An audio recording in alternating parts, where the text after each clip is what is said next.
Scorpio rising, how you doing? This is your reading for the Pisces eclipse. Now, apologies, this is the eclipse has already happened. It happened at 3:33 this morning here in the UK. At the time of recording right now, the moon is on Neptune, so we've still got that Piscean energy. I do apologize for the delay in getting these videos out. Had a lot going on. Obviously, it's eclipse, was feeling under the weather, and then add on the eclipse energy, and it was just, woo, it was very in the ocean. I should imagine you were all feeling that. But this morning, following the eclipse, feeling a lot clearer. Feel like we've come out the other side. For those of you who are new, I channel multi-dimensional energies through my body. You just heard some vocal light language, and then there's some physical. And this is all bringing in healing, activation codes, and alignment to the messages that are going to come through in this reading. So it's going to be going on throughout. Now, I read for the rising signs in terms of the astrology. So for those of you who have Scorpio elsewhere in your chart, look to the house that it's in, the themes of that house, and you want to apply those themes as well as all the other meaning you've got going on in the sign of Scorpio to the messages that come through, because it will be as if that Scorpio energy has now energetically moved to the first house. So the astrology for the rising sign will still link in. You just got to add on your own natal chart meaning on top of it. Now, I forgot to mention when I was apologizing for the delay, I work with 6-month cycles with these readings in the lunations. So this is about the download that you're going to be receiving. Well, you will have received already at the time of the eclipse. What does that look like? What's the most integrated intention of that download? That will be pile 1 in the tarot, and how that will unfold over the next 6 months that takes us up to the Pisces new moon next year in Pisces season. So the energy that's coming through in this reading is going to serve to facilitate the next 6 months for you in regards to the Pisces area of your chart. So as I just said, there's going to be the first pile for the tarot is the most integrated and expansive intention of what the eclipse is up to. Now, I've done a collective reading, and that's where I've broken down the astrology in way more detail. There's a lot going on with this eclipse. It's all tied up to the key themes of what came through in the Pluto in Capricorn transit series as well. The astrology, there's part of the astrology that's exactly the same as what I've brought in that transit series. So if you want an even deeper understanding of this eclipse, and it's pretty wild in terms of the astrology, you might want to go check out the Pluto in Capricorn oracle reading, as well as the collective reading for this lunation. And so I break down the astrology in way more detail. And with that, it's, again, similar to pile 2, but that's obviously in reference to your Scorpio energy. The collective reading is the baseline, and then you add on the tarot for this reading on top of it.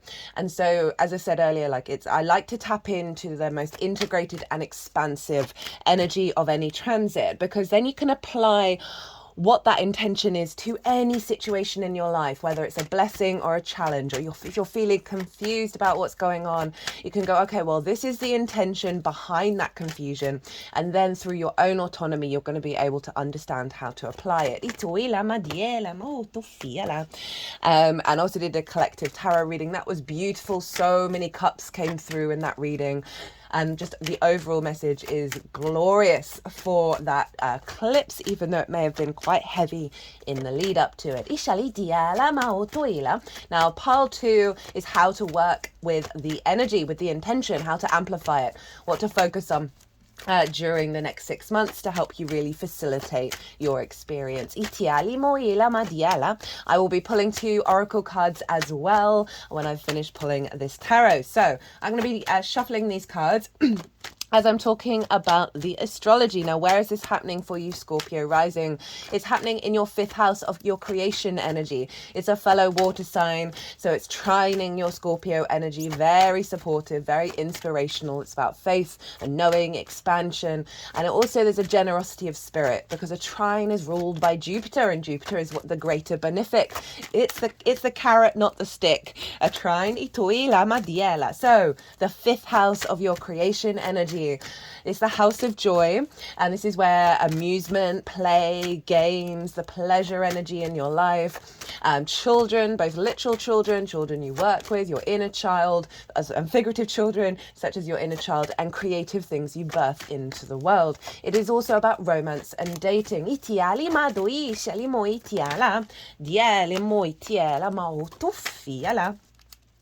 And so this is, as I said, the house of joy. It's your creation energy. Everything else I said stems from that, right? We tend to focus because we have a very primal instinct to recreate on the romance side of it. But pleasure should be, should be found in all areas of your life. It's not just limited to that particular energy. You've had Saturn there for a while. I feel like we've kind of broken the seal and we're headed into the the part of sorry, I'm just going to get all the cards out before let the energies put them into their order. What was I saying? Yeah, so I feel like we've broken the seal with that Saturn energy. I should imagine you found it a bit of a struggle to tap into your joy, into your creativity. May have had difficulties around, with children, working with inner child energy and restrictions around that. And I genuinely do feel like we're now finding the deeper wisdom and the maturity and the sort of authority within yourself and the strength of character, your integrity around all of those themes, having gone through some difficult times, perhaps with Saturn being in the house of joy. Saturn is conjunct this moon in the sign of Pisces. It is a partial eclipse as well as a supermoon, which amplifies that eclipse energy. And it is a full moon. They do, and especially eclipses, they do mark completions, big endings. But always with those endings, we get a new cycle and an upgrade that we're then working with over the next 6 months. So you may have noticed around the time, something just closing out that is part of a bigger, longer term trajectory. Because those eclipses, we won't have them in this way, in these signs, because obviously the South Node is going to move into Virgo soon, as well as the North Node into Pisces for another 18 years. So that's why eclipse energy is pretty wild, because it is part of a longer term cycle.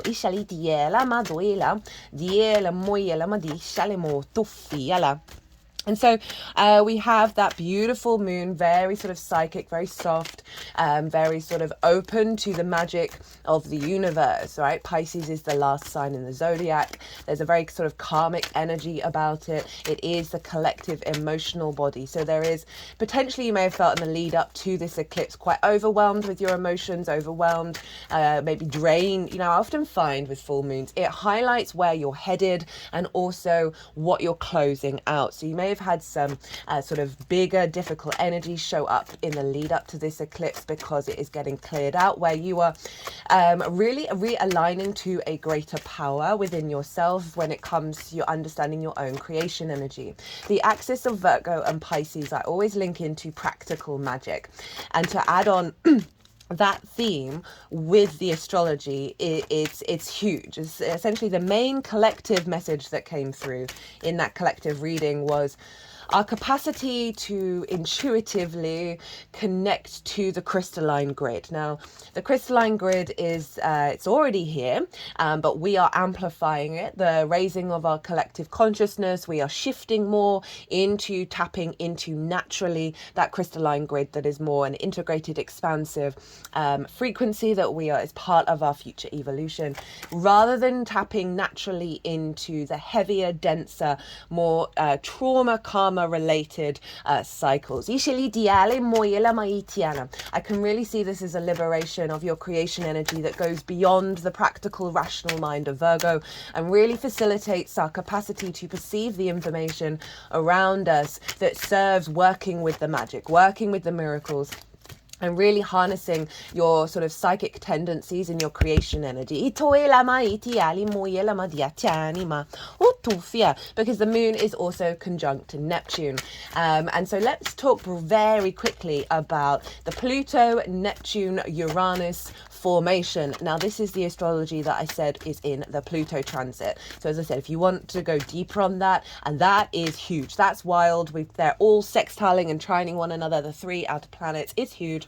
They're going to be doing it again in air signs when Pluto moves into Aquarius again, when Neptune moves into Aries, and when Uranus moves into Gemini. So we've got the Earth formation here, and then we're going to be moving into the air. So we're really creating a strong foundation here around how we perceive reality, and work with it with our root id power that serves our soul's frequency, our soul's life path, and the independent frequency of that rather than conforming.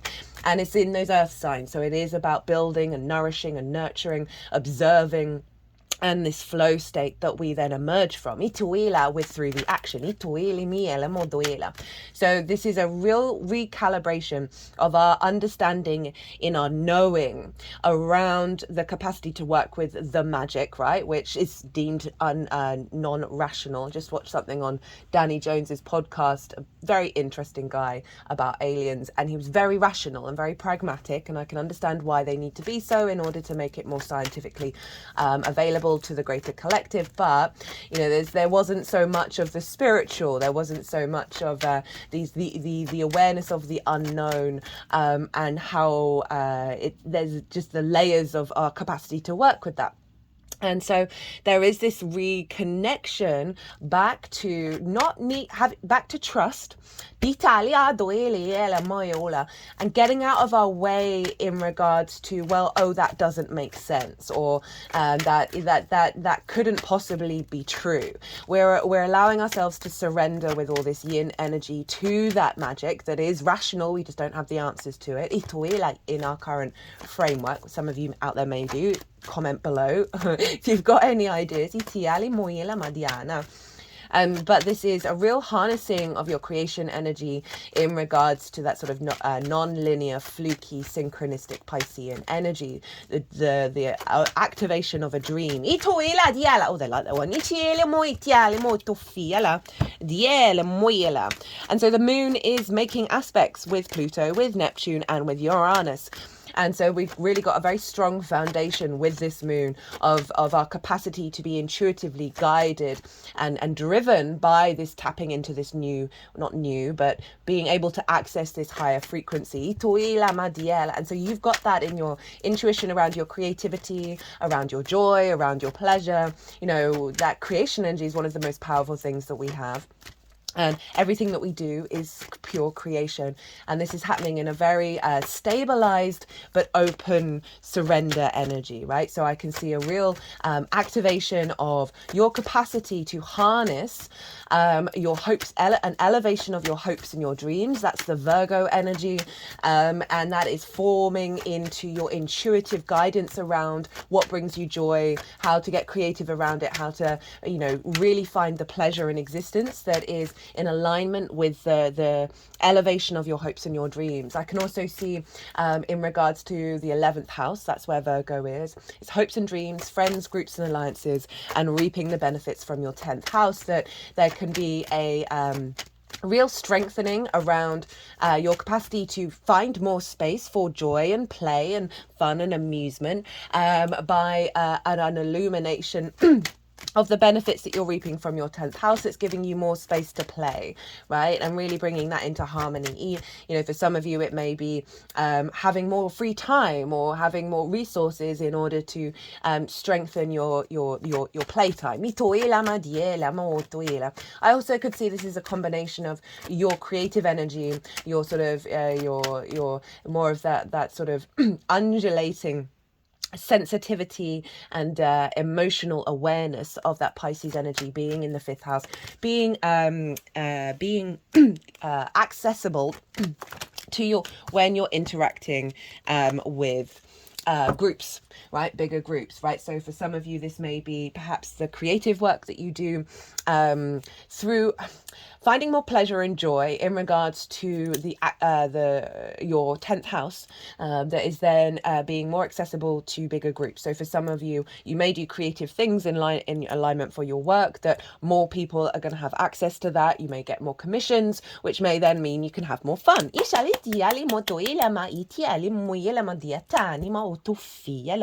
Now So where do I want to go next? We've got all the cards out. Let me shuffle the oracle cards while I'm doing it. And I do apologize. I think these are quite loud. I need to re-listen to one of my videos to find out this deck in particular. So Gemini, no, Jupiter traditionally rules Pisces. So what's going on with Jupiter is influencing what's going on with this moon. And so this is the 8th house of the outside world's resources. It's also a very psychic house. So I can see perhaps more resources coming in that's allowing you to get more creative, have more creative time, as well as getting downloads from source, right? That's the 8th house in terms of your relationship dynamic, that are elevating perhaps inner child work, like giving a real sense of wisdom and peace to your inner child, which is then allowing you to tap in to these sort of more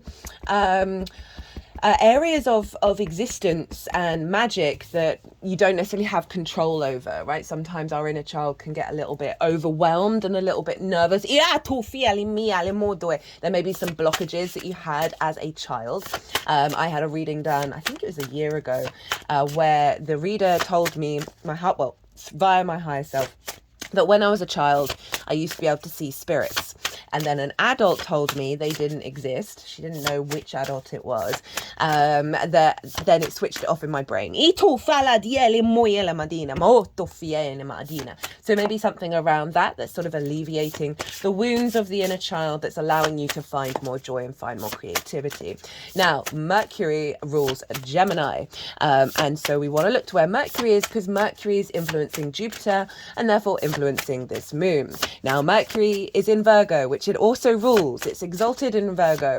Mercury is ruling the whole chart of this eclipse. So even though it's Piscean in nature, and we've got a stellium in Pisces, we've also got a stellium and influence with Mercury in Virgo in its own realm. And therefore, it, as by rulership energy, it is ruling the whole chart. So we've got this capacity, it's also opposite Saturn, we've got this capacity to perceive our reality, perceive the information, the synchronicities, the downloads, and be able to bring that into that Virgo energy of practically building and facilitating in the 3D world the magic that's being activated over in the sign of Pisces.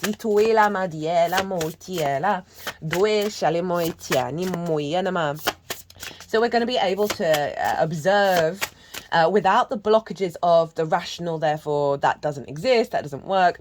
We're going to be able to observe our 3D reality, that Virgo energy of the synchronicities, of the miracles, and you're going to be able to find a lot more information and resources and understanding and perspective within yourself that is going to be elevating that, and that's linked into your hopes and your dreams. So there's a real focus of an upgrade with your capacity to tap into this crystalline grid in a very natural way that is allowing more space and energy around you being able to, as I say, elevate those hopes and dreams and perceive your reality in a way where you're drawn towards those resources that are going to serve your longer term goals. And that's linked into the Virgo new moon, where that energy came through very loudly. Now there's one really cool thing going on that I want to bring in. So Venus at the time of this eclipse is opposite Chiron.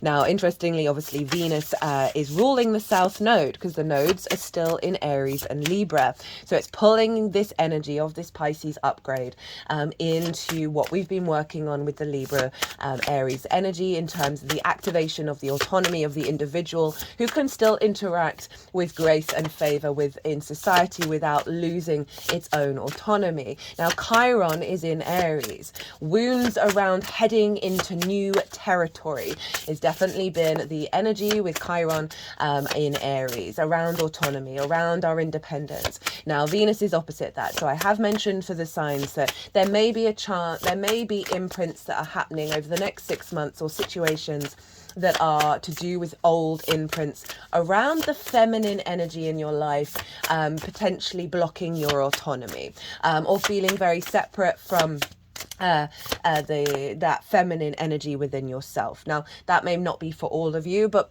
it's an opposition, so there's a sense of feeling very far away, or an impinging of authority from one side or the other, right, where we're out of balance. And so there may be things around that show up over the next 6 months, but just know it's doing so in order to recalibrate and elevate that kind of relationship dynamic. But the flip side of this is Venus and Chiron in harmony is the grace and favor of Venus in alignment with the wisdom that we are learning from bigger wounds. So she's soothing, she's acting as a balm with that Chiron energy, to bring more connection, more observation from objectivity and empathy, that's able to bring balance into our lives and stabilize our frequency, so we can tap into this very future thinking crystalline grid. Now you have that in the 12th house where Venus is, so she's really kind of, I love a Venus in the 12th house transit because she does just bring her balm to your unconscious spaces. And you know, it can be a difficult house of anxiety and depression. It's also where your magic is, the magic of your soul, with Chiron being over in work, physical health and routine. So wounds from the unconscious spaces, perhaps around the mother wound, that have blocked the true wisdom of understanding the way that you work and activating a stronger connection with the magic of your soul into the way that you work as well. Oh, this deck is being very specific for you, my lovely Scorpios. As I said earlier, this is making harmonious aspects to your Scorpio energy, wherever that falls. And so there's a real alignment of an activation of wisdom, of a deeper knowing of your creation energy, with inspiration and creativity with the Sun, in regards to how to then put that into practice through the embodiment of self for the Scorpio risings. Oh, there we go. Let's get one more. Oh, I forgot to mention, you see all these oracle cards on the table. I always pull them before doing any transit series. And there's 3 decks, 2 of which I have used for every single lunation transit that I've done on this channel. And another one, it's this one, that have had recently, but I've been using it constantly, not only on this channel, but for private readings as well as for myself. And of those 3 decks, 3 cards that have never come out before in these readings or in private readings have come out. And I just want to say that, I'm not going to tell you what they were, because I'm going to do this reading after I finish this all 12 sign series. But it just sort of highlights the real shift that's going on and the energy that's coming through that isn't like what it's been, you know, in the last 2 years. Since I started this channel. Right, I'm just going to go quiet and let the energies that I work with, they are going to arrange these cards. Diani, Diale Moela Maduela Madiesha Le Motofiania, Diale Moela Moela Moin. Oila moila moila moini tianima du finima dia tianima. Right, so let's crack on with the tarot. So this is the most integrated and expansive intention of what this eclipse is up to for you that will unfold, right? Eclipses have a wider orb as well for when events happen, and obviously this is tied into the new cycle. The nodes are going to move signs at the beginning of the year, and so I'm going to do a nodal transit series on that, of the key themes. I've touched on some of it here. Practical magic is a big one,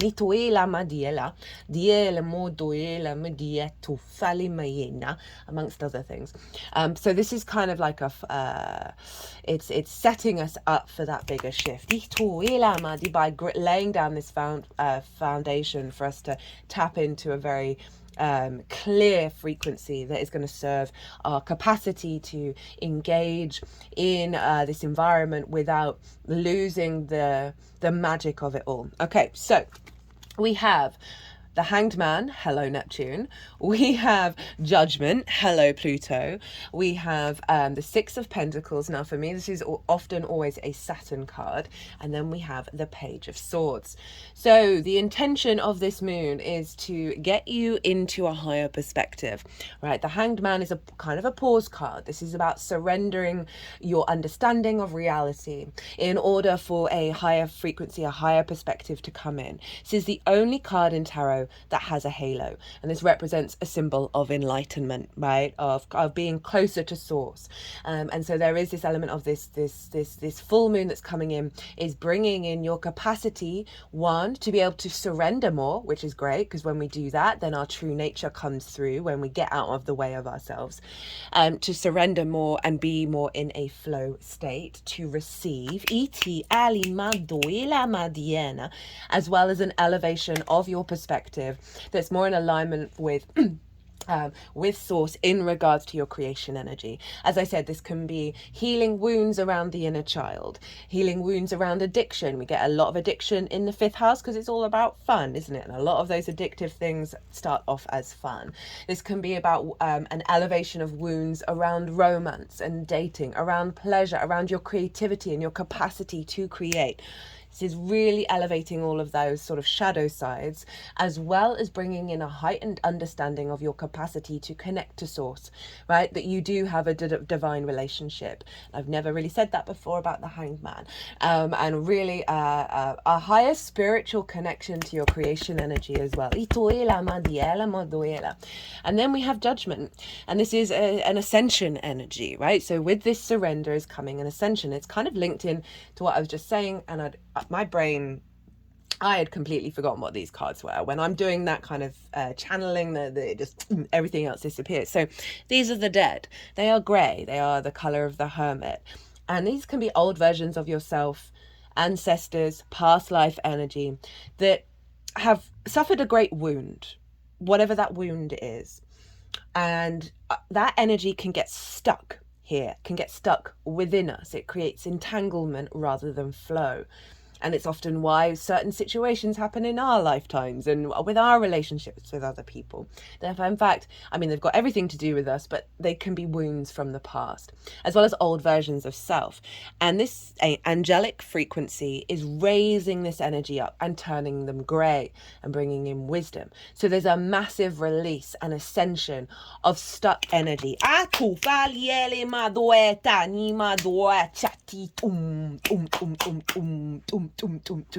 That's coming with the unfolding of this eclipse, where this stuck energy is being released from your energy field, and therefore from the energy field of those that have those wounds. So there's a real sense of ascension around these things, a deeper wisdom and a higher perspective with that mountain range around all those themes of the 5th house. So it's the house of joy. It's about play, but it's creation energy. It's incredibly powerful. That this is elevating your understanding of creation and how to create, and your capacity to be a body of creation that is serving your longer term goals of higher judgment. And then we have the 6 of Pentacles. And this is, through this experience, you are rebalancing in the material realm. So this follows the 5 of Pentacles, which is about feeling left out in the cold, feeling isolated, feeling run down, exhausted, not supported. It's a fear mindset, it's a scarcity mindset, that 5 of Pentacles that is manifesting in the 3D. Oh, interesting. And this follows that. So there's a rebalancing. We've got the scales here, that Libra energy of Venus, as a rebalancing, taking you outside of that space, right? So you're receiving, it may be money, it may be resources in the 3D, but it may also be energetic downloads, that is meaning you're beginning a new adventure of you tapping into your creation energy, your pleasure, your joy, moving away from that 5 of Pentacles into a new cycle. And then we have the Page of Swords. Now, this is pretty fascinating because the Page of Swords for me is a timeline jumper, timeline cruncher. They are looking to the past. They are in the now, but their momentum is moving towards the future. And so this is a real capacity to receive signals, clues, perspectives, ideas, messages from all points in time.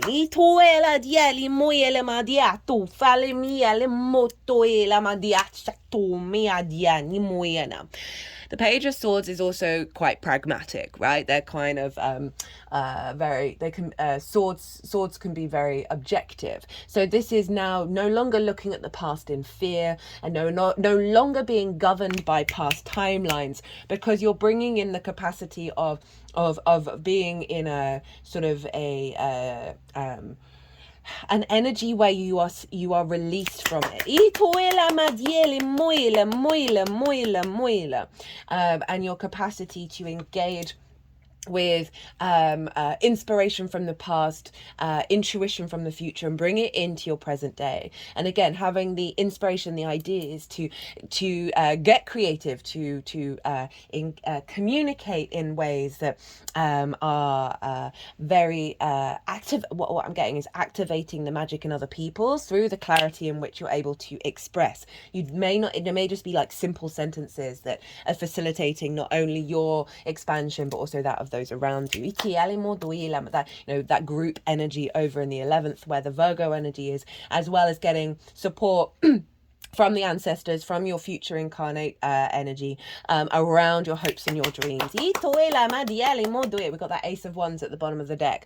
Passion, reunited. Oh, interesting. There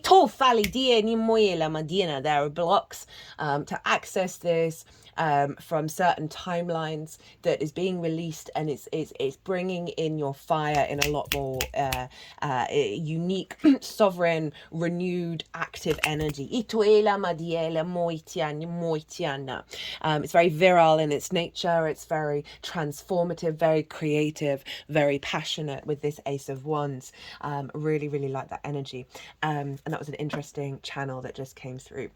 So, how to amplify and work with this energy? We have the Three of Swords, Lady Justice, King of Cups, and the Emperor. So interestingly, we've got that Libra Aries axis being activated, and I nearly mentioned that with the Ace of Wands, of that where that Chiron is in your 6th house of work, physical health, routines, of a real reignition of your passion through to work, right? Work's not a bad thing, via your creativity. So it's calling you to focus on the Three of Swords. Now, this is about heart distortion, ideas, perspectives, words, things people have said, things you've said have blocked your heart from it fully embodying itself, from being in love with existence, being in love with the world, and that flowing through your actions and your deeds and your words. And so it doesn't just have to be romantic, but we do have the 5th house, which can be about romance and love and dating and that kind of thing. But just is just the general energy of wounds that have blocked you, right? It's come up of how to work with this energy. And I feel that goes hand in hand with the Hanged Man, of in moments of meditation, of surrender, of being opened to sources, messages. I get a lot of downloads when I'm walking. I'm very mercurial in nature. That it may be helpful to step into some kind of awareness of what these might be during that process, to receive the wisdom, to receive the perspective, even if you don't necessarily feel it consciously. Like, it's going on in many different subtle fields of it, recalibrating those unconscious spaces to help release them. So I don't want you to get like too stuck in like a spiral around these wounds, right? It really is calling for a level of objectivity, because we do have justice here, right? And this is about perceiving and observing the actions of self, the other, society, with objectivity and empathy, right? In order to bring clarity and balance. This is your 12th house, which I talked about with Venus. It can have anxiety, depression, trauma responses, limiting beliefs, grief, loss, isolation in the 12th, right? And there's you've got the 2 cards with the scales on. So there's a huge thing around balance coming in here for you, and a real objective clarity that is helping release a lot of blockages that have stopped you from truly stepping into your power when you're engaging with that Piscean energy, with your creation energy. So So when thinking about this, it is calling you to be really kind to yourself, kind to the situations and the people or whatever's happened, and be really objective in order to help release it. It is calling you to be balanced within yourself with any difficulties that may come up. That there's, again, it's a real shift in perspective, and there can be potentially with that Judgment card, because it's raising the frequency of those stuck energies, that there may be moments or days that feel like you are consumed by that wound, because it's going to come out through your body. And so that Justice card is like, just chill, just know it is the release. And you're going to be doing some, I mean, Scorpio, you are incredibly powerful shamans. There's no getting around it. That you have the capacity to do some big work here, and I don't feel like it's too heavy. I think there's a real strong awareness of what will be happening. King of Cups. Love this. Love the King of Cups at the moment. And obviously this is one of your cards, Scorpio. The King of Cups is in the eye of the storm. They know there's a storm going on, and it's not deterring them from taking action and sovereignty through their emotional body, through their intuition, through their magic, through their love. That there's a real sense of not getting knocked off your perch or knocked into the ocean, into the storm of what may be going on. It is a real sovereignty of the emotional body. And I love that, following the Three of Swords and Justice, because it is saying you're going on a process towards that Emperor energy, King of Kings, right? Truly autonomous in their nature. They understand every experience that they have has brought great wisdom for them, able to understand their own divinity, understand their own sovereignty. So you got two major arcana showing up with support of how to amplify it. It is be objective, understand that you are in the eye of the storm, and you have great power to work through that storm, to heal that storm, and step into your own power and your own sovereignty. Honestly, I really am getting such a strong empowerment energy coming off all of this, just generally anyway. I'm not feeling heavy, I'm not feeling overwhelmed by what's going on. And I like it. I like it a lot for you, Scorpio. So we have Wonder and Eye of the Needle, intentionality. Or I've only recently got this deck, so I'm not sure what's going on with the Wonder card, but just the words themselves seem tied into the wonder of the magic and the intentionality of the work to help release the blockages in order to activate that magic even stronger. That it's going to give you more clarity with that Page of Swords to go through the eye of the needle and activate what you need to activate. So let's get the number 2 up. So this is from What We've Forgotten by Amy Miranda. All the decks are in the description box as always, and this is tied into Saturn. Like, what have we forgotten that we need to apply to this transit? Into the wonder, shot of wonder. Reigniting your sense of wonder is part of remembering what we've forgotten. When we make room for wonder, we can more easily locate the magic. When we leave room for mystery and discovery, we can find surprise and delight. Everything that is, ever was, and ever will be is part of this system that we are a part of. We are at a point in history where even scientists, presumably the most logical humans we have, know and acknowledge that there is magic. It's interesting that they brought that up when I was talking about that podcast. Spooky actions do happen up close and at a distance and are woven into the fabric of life. Einstein even thought so. There are things in our world that defy explanation so much that they create a sense of wonder and awe. A lot of what we've learned has us conditioned to try and explain away magic. But what if instead we began to accept it? What if instead of trying to explain it all away, we remembered that some things do happen by wonder and magic? I feel like that's the King of Cups as well, of just genuinely being open to all of this through their actions and not needing to be hyper rational about how it's working out. Like the King of Swords. What if we begin to seek it? How can you make more room in your life for wonder? Ooh, I knew it wanted to go on there. Dini moin moin. Okay, now number 17, Eye of the Needle, intentionality, clarity, positive outcomes. If you look through the eye of a needle, what do you see? Summon the experience of being so singularly focused on the task ahead that it becomes natural to remove everything that is superfluous. I feel like this wonder card is what is like that's the singular focus to be on. And through that process, it's going to help with that Three of Swords, right, of a real surrender, or of not staying in the pain and the regret of the past. You've got a lot of cards here helping you get out of that. Where were we? Summon the experience of being so singly focused on the task ahead that it becomes natural to remove everything that is superfluous, every distraction, every non-essential, so you succeed.